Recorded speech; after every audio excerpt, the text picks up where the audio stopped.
A restauração do Evangelho de Jesus Cristo, por intermédio do profeta Joseph Smith, trouxe à luz não apenas verdades doutrinárias esquecidas, mas também a certeza de que Deus continua a agir diretamente em meio a seu povo. A Igreja de Jesus Cristo dos Santos dos Últimos Dias é uma igreja viva, e guiada pelo Espírito Santo e sustentada por revelações e manifestações espirituais contínuas. Como prova disto, nós temos as regras de fé, que inclusive nós estamos estudando esse período, né? E no episódio de hoje, nós vamos falar sobre a 7ª regra de fé, que declara com clareza esse princípio que eu estou falando.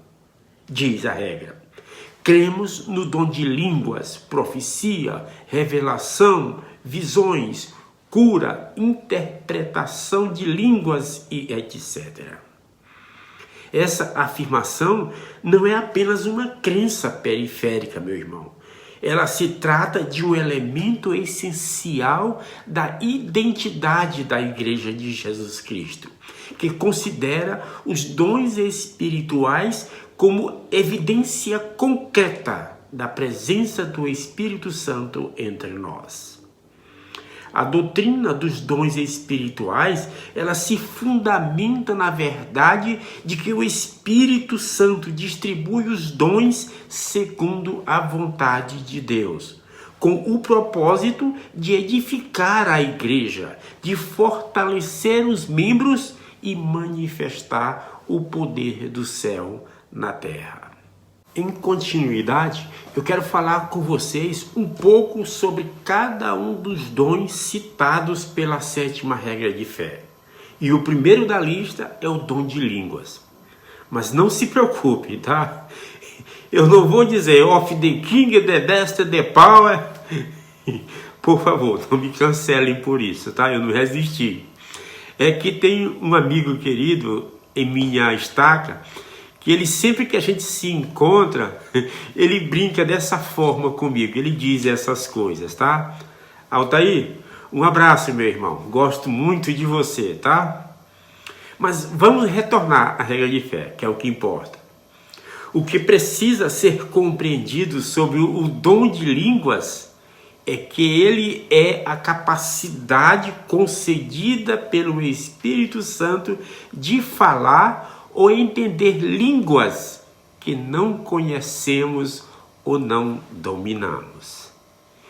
Esse dom, meu irmão, ele é diferente de alguém que tem um talento linguístico.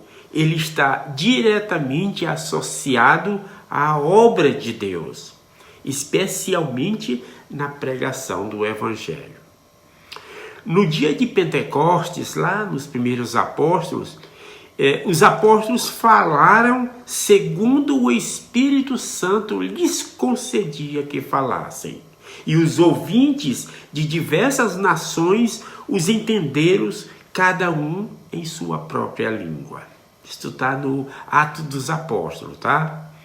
A manifestação moderna desse dom é reconhecida na pregação do Evangelho em línguas estrangeiras, mas também em discursos ou ensinamentos que são compreendidos espiritualmente, mesmo por ouvintes de diferentes origens culturais.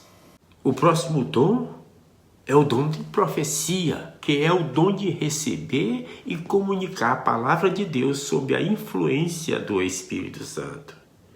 Embora a profecia possa incluir revelações sobre o futuro, o seu foco principal é a proclamação inspirada da vontade de Deus, advertindo, instruindo ou confortando o povo. O apóstolo Paulo ensinou: o que profetiza fala aos homens para edificação, exortação e consolação. Além disso, o profeta é um porta-voz autorizado de Deus, e este dom é essencial para a liderança da igreja, tanto em nível geral quanto local. O dom de revelação é a comunicação do Espírito com o espírito humano. Nós acreditamos, nós santos dos últimos dias, acreditamos que Deus ainda fala conosco, seja com líderes da igreja, seja com indivíduos que buscam direção divina. Esta doutrina distingue a igreja restaurada de muitas denominações que acreditam que o céu está fechado para novas revelações. E foi o próprio Senhor Jesus Cristo quem declarou: se pedires, receberás revelação sobre revelação, conhecimento sobre conhecimento, para que conheças os mistérios e as coisas pacíficas. A revelação, meu irmão, ela pode ocorrer por meio de pensamentos inspirados, de sentimentos profundos, de sonhos, de visões ou até mesmo aparições angelicais. Conforme seja a vontade de Deus, Ele decide. O dom de visão nos arremete às manifestações espirituais, nas quais uma pessoa vê por meio do Espírito coisas que não são visíveis aos olhos naturais. Essas experiências servem a vários propósitos, que pode incluir instrução, advertência, fortalecimento da fé ou do testemunho de verdades divinas.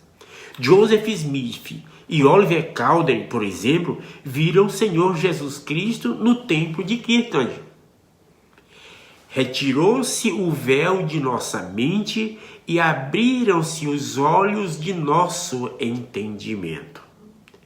Vimos o Senhor de pé no parapeito do púlpito diante de nós, e sob seus pés havia um calçamento de ouro puro da cor de âmbar. As visões são, portanto, uma forma de revelação altamente simbólica e direta, mas são também sempre sujeitas ao espírito de discernimento e ao governo do sacerdócio.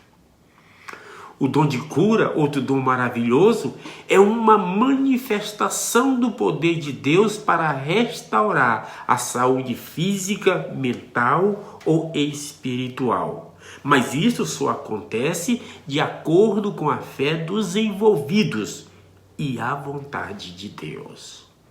O Salvador ensinou: e estes sinais seguirão os que crerem. Em meu nome expulsarão demônios, falarão novas línguas, pegarão em serpentes, e se beberem alguma coisa mortífera, não lhes fará dano algum. E porão as mãos sobre os enfermos e os sararão. Na igreja, o dom de cura se manifesta especialmente através de bênçãos do sacerdócio, mas também pode se manifestar como resposta às orações pessoais respondidas pelo Senhor. Mas tem uma coisa que precisa ficar bem claro. Nem toda cura é imediata e nem toda enfermidade é removida, pois o dom atua segundo os propósitos de Deus.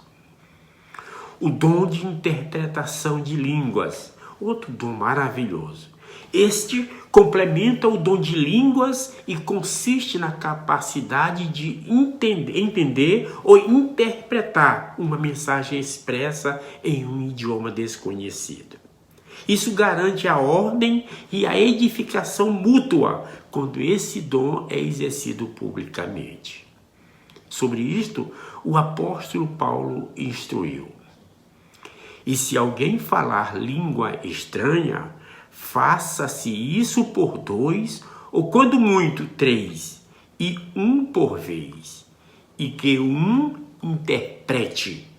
Mas se não houver intérprete, esteja calado na igreja, porém fale consigo mesmo e com Deus. Este dom, meu rei, Ele também pode operar em contextos missionários ou espirituais, onde a mensagem precisa ser compreendida claramente por todos. E, finalmente, chegamos ao 7º dom descrito na regra de fé, o dom de etc. Brincadeira, tá? A expressão etc. na 7ª regra de fé aponta para uma verdade importante.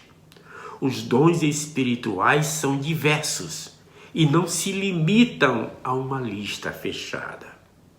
Doutrina e Convênios 46, 11 e 12 afirma: pois a todos não são dados todos os dons, pois há muitos dons, e a cada homem é dado um dom pelo Espírito de Deus. A alguns é dado um, a outros é dado outro, para que desse modo todos sejam beneficiados. Entre outros dons alistados nas Escrituras estão sabedoria, conhecimento, fé, discernimento de espíritos, capacidade de crer, de testificar, de consolar, de conduzir com retidão. É certo e inegável que os dons espirituais, eles não são concedidos para a nossa exaltação pessoal, mas para o serviço ao próximo e para a edificação do corpo de Cristo. É certo que eles são distribuídos segundo a vontade de Deus, mas a orientação é que sejam buscados com fé, com humildade e retidão. É certo que os dons espirituais testificam que a verdadeira Igreja de Cristo está viva e conectada ao céu. Eles são marcas da presença do Espírito entre os santos fiéis. A 7ª regra de fé, ela reafirma que cremos em um Deus que ainda fala, um Deus que ainda age e abençoa por meio de seu Espírito. Os dons espirituais não são apenas uma lembrança do que aconteceu na antiguidade. Eles são uma realidade viva entre os fiéis que buscam o Espírito com sinceridade e pureza.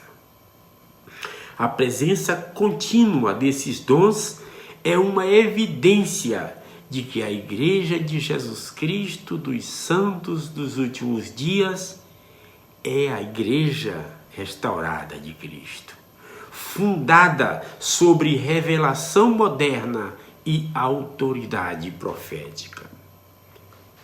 É certo que cada membro deve buscar com zelo os dons do Espírito, com o desejo de edificar a fé, consolar os aflitos e glorificar o Senhor em toda boa obra.